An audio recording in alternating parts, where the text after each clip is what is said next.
Arcus, 27. Most of the fiction featuring Hattie and Jordan end with one of the siblings disappearing, which accounts for some of the contradicting memories I've discovered in the fog.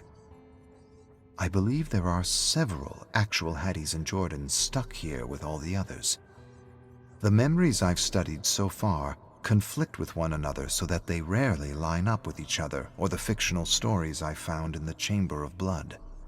However, I must always remember that the collected stories and artwork in the chamber are interpretive.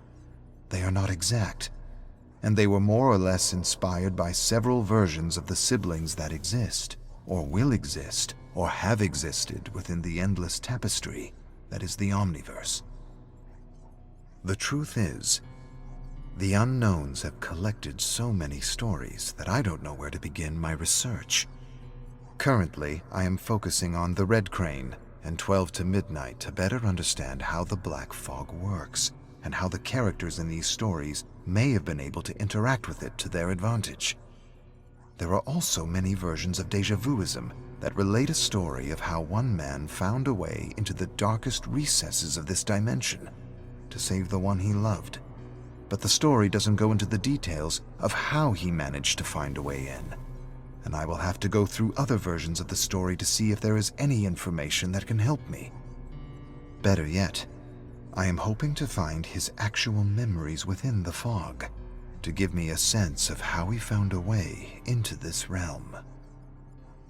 Chamber of Blood, Day of Night, Mahan Singh, 1. Mahan Singh spent 17 years amassing a fortune for his estranged niece by leading mercenary missions all over the world for Leviathan Securities. A decorated soldier in the Indian Army, Mahan was discharged after 13 years of service for disobeying orders while on assignment for the United Nations. Shortly afterward, he joined Leviathan and found himself on a series of strange assignments that involved securing haunted locations and procuring strange artifacts of an occult nature. Locations and artifacts that seemed worthless, but were of grave importance to governments and organizations for some reason or another. Mahan didn't know what to make of it. To him, it all felt like a kind of invisible war between secret societies that were somehow able to use governments and corporations like pieces on a chessboard for a bunch of old, moldy books and geometric trinkets from forgotten civilizations. Now Mahan was pinned behind a crumbling wall in a village in the outskirts of Nairobi, Kenya, with his fallen units scattered in pieces all over the surrounding dirt roads. He had been fighting all day against different units and was fresh out of luck and ammunition. "There's no way out of here," he told himself. "I've got no support, no ammunition, no luck." Why do you need luck when you have a weapon and your wits? You've been in worse situations and survived. Think you are beaten, and you are beaten. I am beaten. You are almost beaten, and that's not the same thing. Suddenly, Mahan heard the surrounding mercenaries yelling at one another in Russian. They were planning an attack and coordinating with one another.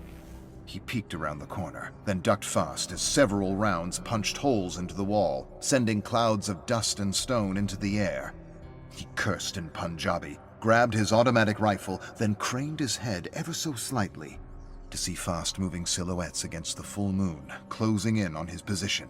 Quickly, he crawled into a nearby home and hid the asset, the ancient scroll, underneath several corpses of British agents he had killed just before the Russians had decided to join their party. Then he hid in the shadows, holding his rifle by the barrel, refusing to die without a fight. They probably all work for the Collector, he told himself. Crazy rich man with too much time and money on his hands. Shaw just wants to make sure he gets the scroll before another eccentric billionaire beats him to it. And from where does this prize come? It supposedly comes from a lost elder civilization with advanced and forbidden knowledge. Nonsense, all of it. A bunch of ancient stories about pagan priests and barbaric rituals and cosmic deities told around a campfire. Ancient sci-fi at best. Taking a deep breath, Mahan heard their almost inaudible footfalls before he saw them. His eyes narrowed, and his face hardened as two mercs entered the moonlit doorway. With a groan, he launched himself into the air, smashing the butt of his rifle against one head and then the other. Both mercs collapsed to the ground, unconscious. A split second later, Mahan yanked a loaded rifle from the hands of one of the fallen mercs and rushed through the doorway, taking cover behind a well spilling over with thick, buzzing flies like living black soup. Inside the well were the rotting bodies of those who had sought the scroll but had found death instead. Mahan buried his nose in his arm and suppressed an instinct to retch. Then, seeing a merc, he lifted his rifle and pulled the trigger. Bullets tore holes through the neck and face as the mercenary staggered back and forth, then fell against a wagon with the pulpy head hanging by a shred of flesh. As he searched the shadows for other mercs, Mahan suddenly heard the crunch of stone behind him. He whirled to fire, a second too late. Several rounds pounded into his Kevlar vest like a jackhammer, sending him stumbling backward into the black soup of death. A moment later, the surviving mercs loomed over the mouth of the well as a thick black fog coiled around them like a snake. Taking a deep breath, Mahan closed his eyes and waited for a death that never came. Instead of a report ripping through the darkness like a clap of thunder, he heard a scream, followed by a cry and then shrieks of agony. When he opened his eyes, the mercs were gone, as though they had been erased by the fog. Mahan struggled through the putrid blood and fluids to climb up and out of the well. As he pulled himself over the gore-covered mouth, he noticed the world had been plunged into an abyss of fog. Before he could make any sense of what was happening, something snatched his ankle hard and tried to pull him back down. Desperately, Mahan gripped the edge of the well and held on tightly. He looked to his feet where he saw multiple hands yanking and clutching at his legs. He held on for dear life, but his hands slipped in the blood and gore and soon gave way. With a terrible cry, he fell back into the gore as bony hands clawed at his legs, his arms, his throat, his beard, his nose, his turban, and pulled him deeper and deeper into the darkness. Needles of pain burst inside his head as he drowned in thick fermenting blood. He knew with a strange resignation that he was dying, or that he was already dead, and that he would never know his niece or what had become of her. After his wife and parents had died in a plane crash and his brother had disappeared, she was the only one left. She was his only family, and he swore he would always take care of her. But then life happened, and in the end he had only taken care of himself. He had lived a lonely, selfish life, counter to his upbringing and his beliefs. He was a walking contradiction who had somehow convinced himself that he was cursed, that everyone he had ever loved died or disappeared, and that he was doing his niece a favor by staying out of her life. He had somehow convinced himself that he was keeping his bad luck away from her, while he amassed a fortune that he would one day leave her. But Mahan knew it was all a lie. He didn't know the first thing about nurturing and raising a human being. Raising his brother's daughter terrified him, and that's why he had clung to any reason he could to abandon her. All he knew was killing and destroying in the name of governments and corporations. And as the darkness swallowed him whole, Mahan realized in horror that killing and destroying was all he would ever know. Mahan had failed his ancestors, he had failed his family, he had failed his brother and his niece. He would never know her hopes, her dreams, her likes or dislikes. He would know nothing except the inky blackness that swept over his eyes and the unnameable terrors that awaited him in the great unknown. Mahan opened his eyes with a start. He was still in the well, submerged in the putrid death stew, staring up at thick black fog drifting over him, as he heard a whirring sound, the sound of a motor accelerating and decelerating somewhere in the distance. He took a moment to gather his senses. He didn't remember much. He remembered being shot, stumbling back, and falling into the well.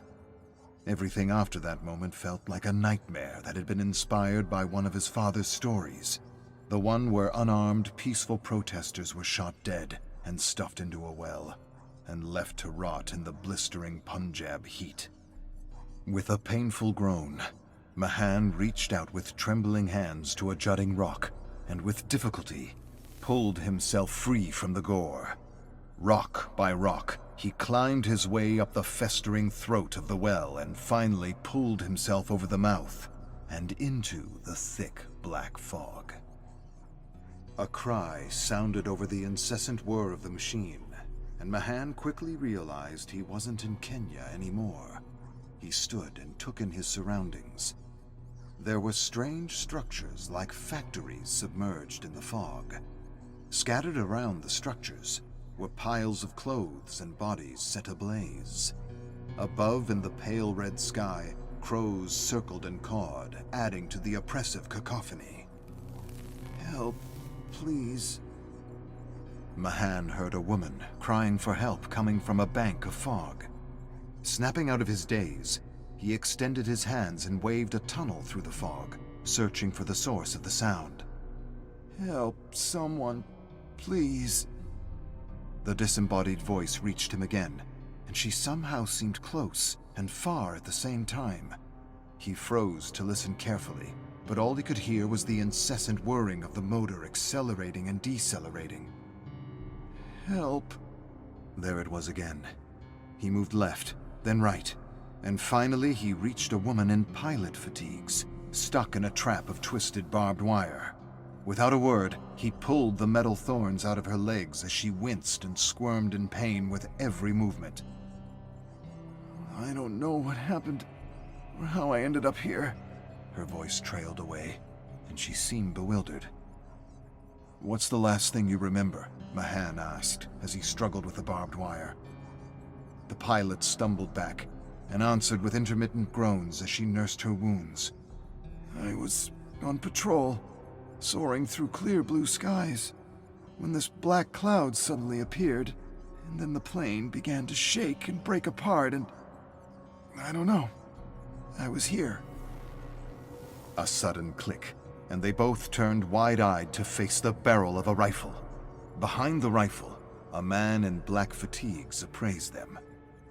"Who the fuck are you two?" Mahan raised a hand. "Wait! Careful! We're not a threat. We're just as confused as you." "Who are you and what are you doing in Texas? Are you CIA? Is this some kind of test?" Mahan gritted his teeth. "This ain't a test, and I'm pretty sure this ain't Texas." "Who are you?" The agent shoved his rifle in Mahan's face. But before Mahan could answer, a Japanese woman in a black and red kimono emerged from the fog, unsheathing a katana with a high-pitched ring. She yelled at them in Japanese, and Mahan extended a calming hand to her. "Please, put the sword down." He then turned to the agent. "Please, put the gun down. Let's figure this out." "Who are you?" the agent yelled, pushing the muzzle in Mahan's face. "I won't ask again." "I can tell you who I am, but that's not the question, is it?" "Yeah. What's the question, then?" "Where?" Mahan said flatly, motioning to the destroyed factories, the craters, and the smoldering piles of trash and bodies. "I should think the question is, where? Where are we?" Another voice came from behind. "He's right, you know." Mahan turned to watch a man with a police jacket emerge from the fog. "We're still trying to figure that one out. Right now, we should all be asking, how?" "How?" Mahan repeated. "Yes," the detective said. "How much time do we have before the horror finds—" Before he could finish his sentence, a shriek, followed by a high-pitched whine, startled them. A moment later, a mass of melded humanity and machine came at them. Mahan could make out several heads, all shrieking battle cries in different languages, attached to a patchwork of charred scraps from missiles, tanks, fighter jets, and nuclear submarines, all bearing flags and strange logos of brands from different periods he vaguely remembered.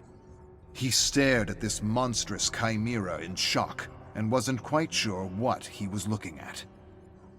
"The horror," he called it. Looks more like the embodiment of war. Sponsored war.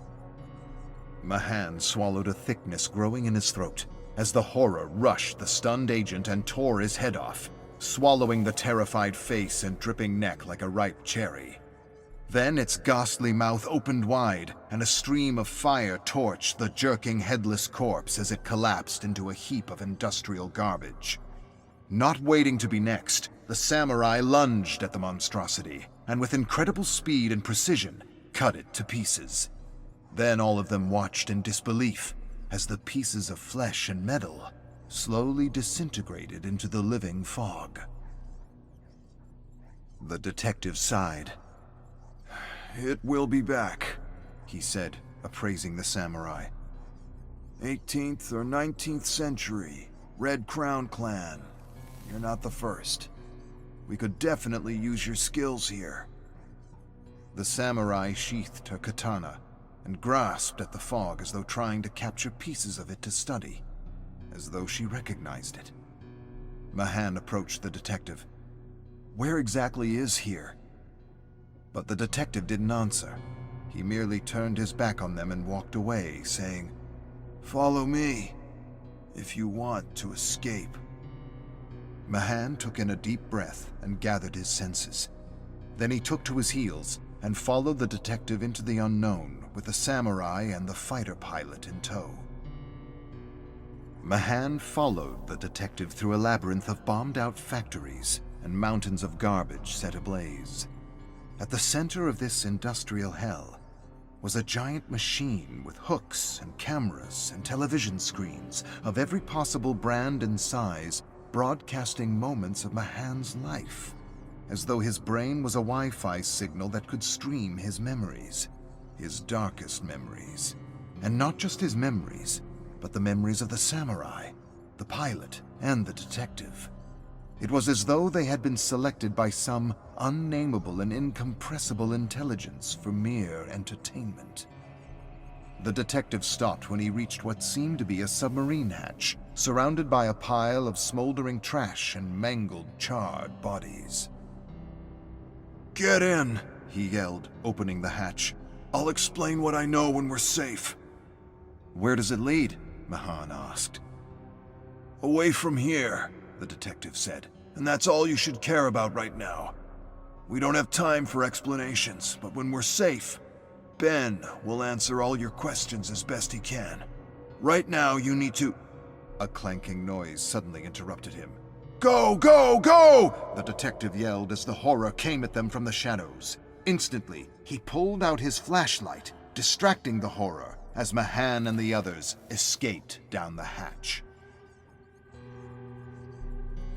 Arcus, 34. There are countless horror stories about mist or fog in the chamber, and not all of them are related to the entity. The unknowns have done an adequate job at separating the relevant from the irrelevant stories, making my research on what others have written about this place and experience easier to conduct. What is it about the fog, and not just black fog, that has inspired so many stories throughout the Omniverse? Chamber of Blood, 12 to midnight, dark age to come. The sound of a bottle clanging against the ground greeted Hattie as she entered the half-burned building that had gone up in flames nearly a week ago. Thick, smoky air stung her nose as she stepped over shards of glass and heaps of charred wood. Bright city lights spilled through the shattered windows and crumbling walls. Carefully, Hattie picked her way across the floor toward the elevator, where she found the door leading to the stairs.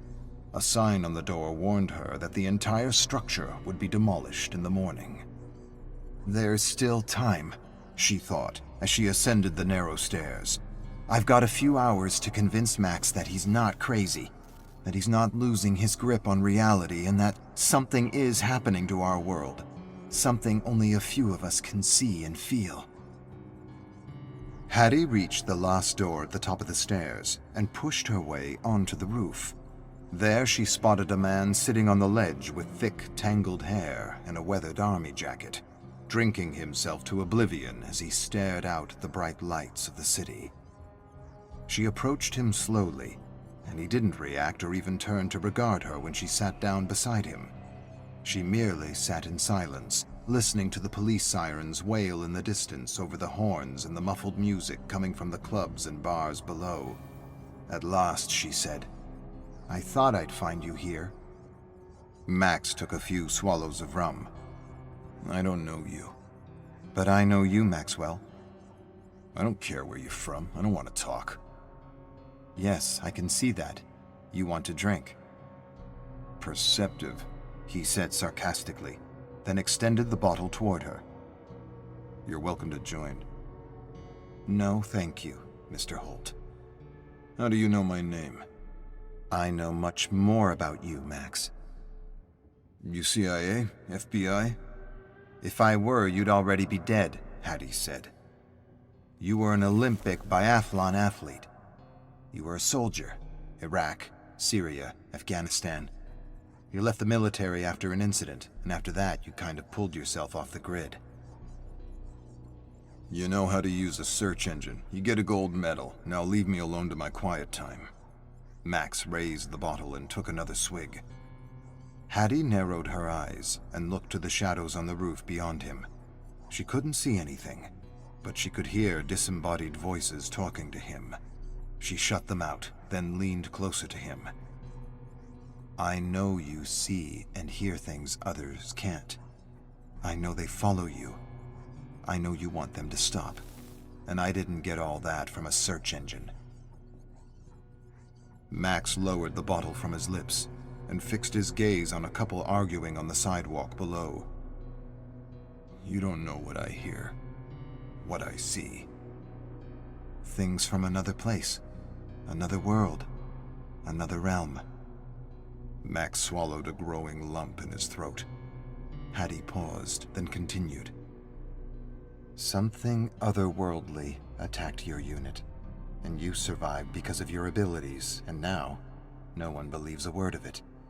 You were ridiculed, discharged, and silenced with an endless supply of opioids to fog your memory and neutralize your questions." Hattie stopped as his eyes filled with tears. "You're not crazy, Max. You saw what you saw, and no drug or drink in the world will relieve the guilt or stop the nightmares. And that's why you're here, isn't it? Waiting for morning to make it all stop." Max cleared his throat. "What do you want?" "Your skills and abilities on my team." "And what team is that?" "The one that is trying to stop the end of the world." Max laughed uproariously, then stopped at once. "You're serious?" Hattie grabbed the bottle out of his hands, took a swig, handed it back to him, and nodded gravely. Max shook his head. "What do you know about what happened to my unit?" "Not much," Hattie admitted. "What I do know is there are some very powerful people who have the answers, or think they have the answers you're looking for. What I do know is that since I was a teen, I've been caught in the crossfire between two warring groups that need people like us to access this other realm and bring things back. I've been running from them for the last 40 years, and I've helped others like us from suffering an unknown fate at their cruel hands." Max's face hardened. "They laughed at me. They said something in me snapped, and that I had imagined the fog and the creatures that came out of it." Hattie shook her head. "You didn't imagine anything. I lost my brother in the same way." They exchanged a look. "He's not dead. I can still hear him. I do. But I can't see him." "Where is he?" Hattie shrugged. "I don't know. All I know is we're not the only ones who lost friends and loved ones to this phenomenon. And if we work together, we might one day see them again." Max laughed and pulled on his bottle. "So you're recruiting me? Is that what you're doing? Recruiting me in some kind of paranormal army?" He laughed again in disbelief. Hattie watched him laugh. "I'm giving you what you need. And what is that? A second chance, Hattie answered flatly. Purpose, meaning, a chance to save others from being murdered or used by the same assholes who are coming for you right now as we speak. Max laughed. What are you talking about? Who's coming for me? I have a list. Hattie broke off abruptly. She pulled out a gun from her jacket and shot 2 dim figures in the head as they emerged from the exit door. She then jerked to her feet and hurried to the bodies, searching their jackets for IDs without any success. There'll be more, she said, looking up at Max as he stepped beside her with wide, confused eyes. You're at the top of their list, and that's why I'm here. What list? What are you talking about? Follow me, Hattie said, and I'll explain everything. Max nodded, dropped his bottle with a loud clang, and followed Hattie down the stairs, through the charred building, and out into the alley where a cab was waiting for them. Max Holt stood in the basement of the Park and Sherwood bookstore, examining a wall of pictures, notes, and numbers, covered by a web of red string highlighting connections. He narrowed his gaze on hundreds, if not thousands, of missing people from all over the world. Tacked between the pictures and notes were transcripts of horror stories from various podcasts, decoded into numbers and coordinates. He then glanced around the room and noticed artifacts and artworks from ancient civilizations he did not recognize from any history book he had ever read, and he had read many. He turned back to the wall and noticed for the first time a picture of his unit in Afghanistan, among countless other units that were missing in action. His face grew stern, his eyes narrowed, and he turned to Hattie and asked, "Is this the list?" Hattie stepped beside him. "This is the list of those we failed." Her eyes fixed on a picture of her brother at a World War II Zeppelin crash site in the French Alps, where they had recovered several wonder weapons that a secret unit of German soldiers was transporting for the Thule Society. It was the last time she had seen him before he had disappeared. The list is of those that are being targeted by some very powerful and disturbed elites. They will either be killed in ritual sacrifice, or they will be used as tools to search areas that overlap with another dimension. I don't understand. I know. It's a lot to take in. But these groups, they communicate through random podcasts and deliver encoded messages in stories and media, and we do our best to decode them. Max scoffed. Is this some kind of joke? Codes in stories? That's your list? Hattie shook her head. This is real. There are people who are in serious danger, and you can help them. You left the government because they laughed and ridiculed you. That won't happen with us.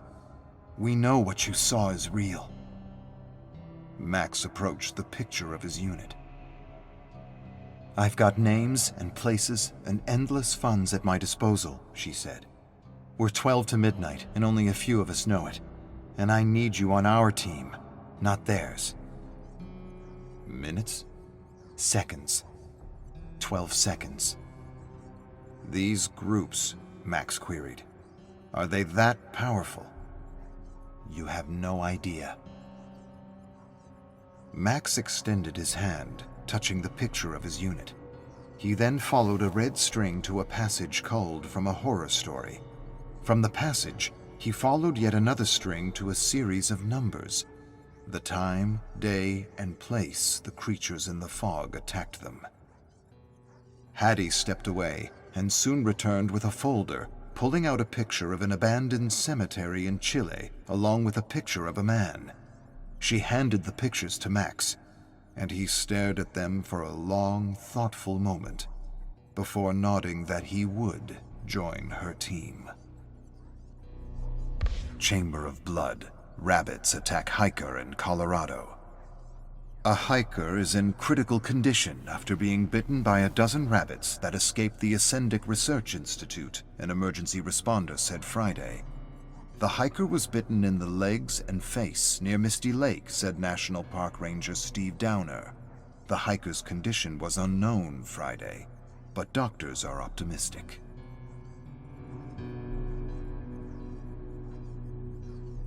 Chamber of Blood, the Red Crane, Veil of Blood, 1.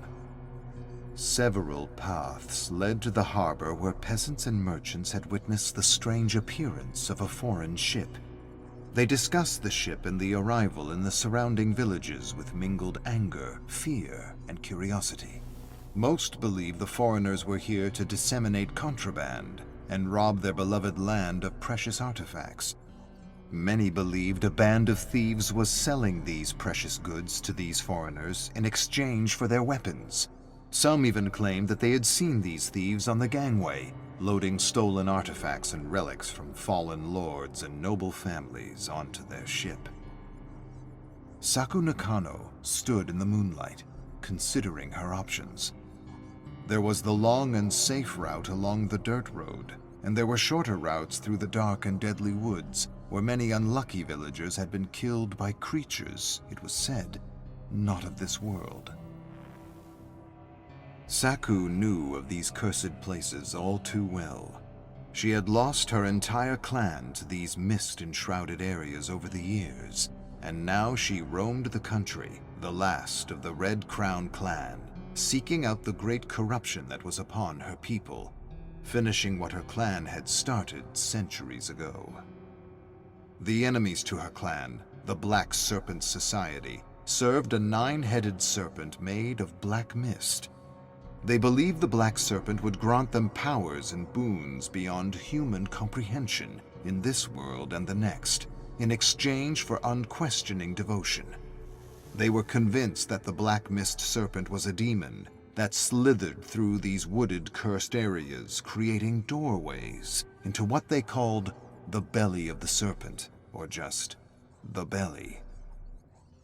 Saku turned toward the dark woods, and sensing raw evil in her midst, she prepared to enter, thinking about the hushed conversations she had overheard in the nearby markets. She remembered the merchant hacking and gutting fish as he talked to a woman who was going through a bag of oysters she had just gathered in the sea. She remembered them talking about how they had seen bandits with pistols and gunpowder, and other strange weapons. I remember them mentioning the foreigners, she thought. They said they were Dutchmen. They were on the wharf, speaking fluent Japanese with unknown merchants in plain kimonos, with the exception of a strange serpent crest. They described the crest as a 9-headed serpent, twisted in a circular knot as it chased its 9 tails. They described only a few sailors, and how most of the crew had perished of an unnamed disease during the voyage across the ocean. A sudden laugh interrupted her thoughts. "Where is your husband?" A man in a plain brown kimono looked her up and down in the pearly light of the moon as he approached her. Saku met his gaze, but did not react or respond. The man placed his hand lightly on the hilt of his sword as he continued to appraise her. She was tall and lean, with strong, sinuous arms and piercing dark eyes. She had long, black-oiled hair gathered in a perfect queue, doubled over and tied neatly with a red and white sash. She wore thong sandals and a simple black kimono. A vibrant red sash around her waist held 2 scabbard swords. One sword was short and straight. The other was long and curved at the tip. "Where are your papers?" The man edged closer to her with dim recognition in his eyes. He had heard rumors of an Onimusha in a black and red kimono roaming the land, destroying the wicked while protecting those who could not protect themselves. Or did she roam the land seeking justice for her butchered clan? Or was she a bandit leader who raided and pillaged villages? The man couldn't quite remember what he had heard, and he had forgotten the name people had given her. It was related to her clan and its origin. That much he knew, but not much more. It would have helped if he had paid closer attention when his wife had been discussing her many adventures with her sisters. But he had ignored most of the stories as exaggerated gossip and legends, not unlike that other samurai that everyone called a demon. There was no such thing as a demon samurai, and there was certainly no such thing as a woman samurai that could perform all the feats the stories claimed she had performed. Saku breathed deeply and placed her hand near the hilt of her long sword. "Do you not see I am addressing you? Where are your papers? Answer me, With impossible speed, Saku whirled her sword in a gleaming silver arc, and the man's torso toppled off his hips, and a fountain of warm crimson fed the ground. The twisted mouth twitched as it sputtered bile and blood and tried to make out the words, "Red Crane." He had remembered, a moment too late. Returning her sword to its scabbard, Saku sighed and said an inward prayer for the brute. Then she stepped over his jerking torso and entered the belly of the serpent. With careful, silent steps, Saku pushed smoothly through the belly, paying close attention to the lurking black mist slithering through gnarled trees that seemed to shift and waver with her every step, as though to intimidate her. "Don't make a sound," she thought, stepping down a slope through noiseless shadows toward the sound of waves crashing against rocks. She was close to the wharf. She could smell the seaweed, fish, and salt in the air. There was also something else, a strange heaviness in the atmosphere. Staring up through the shaking canopy, she saw thick clouds marching across the sky. She sensed the floor moving and looked down to see her legs completely submerged in the creeping mist. A moment later, a branch cracked not 10 paces away, and she knew she wasn't alone anymore. Saku neither ran nor hid. She froze, closed her eyes, listening carefully for threats approaching through the black mist that heaved and moved as though it were alive. Saku knew she was somehow, as difficult as it was to explain, in 2 worlds at once, and she knew there were demons and monsters in the other world that hunted within these overlapping areas. Saku didn't know much about this other world. What she knew, she had learned from her mother and father. The Black Serpent Society, they had once explained, believed the Black Mist Serpent was a living deity that consumed people, towns, civilizations, and worlds. The Black Serpent Society believed that within the belly there was lost knowledge and power from all these consumed worlds that could help them usher in a golden age of peace, prosperity, and abundance. Their dedication, their devotion, their ritualistic killings were, in the end, for the betterment of humanity. The Red Crown clan, however, believed the promise of a golden age was nothing more than a cosmic ruse, a shiny gold lure to snag minnows, fish, and whales in the abyss. With a deep breath, Saku sensed the threats were gone. She opened her eyes and continued through wavering light and shadow as the wind began to pick up and the mist grew thicker. But then she stopped suddenly when she heard a familiar roar, a thunderous roar that seemed to shake the world. This time, she didn't close her eyes. She didn't run. This time, she silently lowered herself by a tree as she heard the pounding footfalls of a giant samurai in shiny green and gold armor approaching. She heard him smashing bushes and trees with his kanabo as he searched for her in the shadows. She knew without seeing him that she was being hunted by the samurai that had been corrupted and turned into a demon by the Black Mist Serpent. Her sister had told her many tales about this samurai, how he had once been a man of honor and conviction, how he had hunted and executed corrupt merchants and false samurai, how peasants and villagers began calling him a demon because of his savage methods, and how he had ultimately been turned into the very thing he hated most, the very thing the stories depicted him as, the Oni Samurai. The very same Oni her sister savagely battled long ago when they had been caught in the mist. She had escaped, her sister hadn't, and now all she wanted to do was take down this demon and make him tell her where she was. But Saku knew better than to lose herself in the past. She pushed the memory of her sister out of her thoughts and instantly found her focus. She looked through a gap in the trees toward the wharf, where she saw orange specks of light against the wall of darkness that was the sea. She could make it. She could outrun him to a place where he could not follow. Looking over her shoulder, Saku saw the giant samurai only 10 paces away. He was decked in shiny gold and green armor and carried around his back a massive leather bag dripping thick blood at the bottom. A few heads jutted out of the bag, and clouds of buzzing flies surrounded him. The Oni searched the trees and bramble and was now only 7 paces away. Unexpectedly, something jerked away from a bush, and he launched at the creature and smashed it with his kanabo, losing his bag in the attack. The bag fell, and dozens of heads rolled toward her.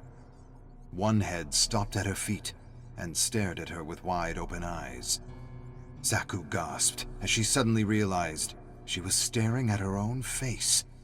She fixed her gaze at the other heads in the mist and thought that they all seemed to resemble her, as though this demon samurai had already decapitated her countless times before. None of it made sense. Impossible, she thought. It cannot be, and yet it is. Have I fallen to the demon before? Are there others like me in the demon world that made him? But look, a scar. Saku observed the head at her feet and noticed a long scar on the side of her face. She instinctively felt her own cheek where the scar should have been. It was proof that this was someone else, though she could not deny the resemblance was uncanny. Saku swatted flies and reached for the head to get a closer look, but then she suddenly froze when she heard a terrifying roar not 5 paces behind her. In one fluid motion, she dove into a thicket as the kanabo missed its mark. Without a moment to spare, she scrambled to her feet and turned just in time to see a gore-covered kanabo with the crushed head of a rabbit coming down on her with devastating speed. Quickly, she sidestepped and withdrew her sword. An instant later, she slashed off the demon's arm with a roar of her own. But knowing the arm would grow back in the mist, she turned and charged away, desperately running for the beach. She had downed the demon before, but somehow it always managed to rise unscathed to continue the hunt. There was no defeating the demon. There was only one option: escape. As she rushed through the woods, she turned back to see the demon chasing after her. She pushed herself to run faster and faster, and just as the demon lunged at her again, she dove out of the mist through a break in the trees to a place he could not follow. The demon samurai stopped suddenly and watched her closely. Saku clambered to her feet, brushing off sand, seaweed, and salt. She turned to face the edge of the woods where she saw red glowing eyes fade into the night. Then she heard the crunch of rocks behind her, followed by a clicking sound. She turned slowly to face the barrel of a musket pistol glinting in the moonlight.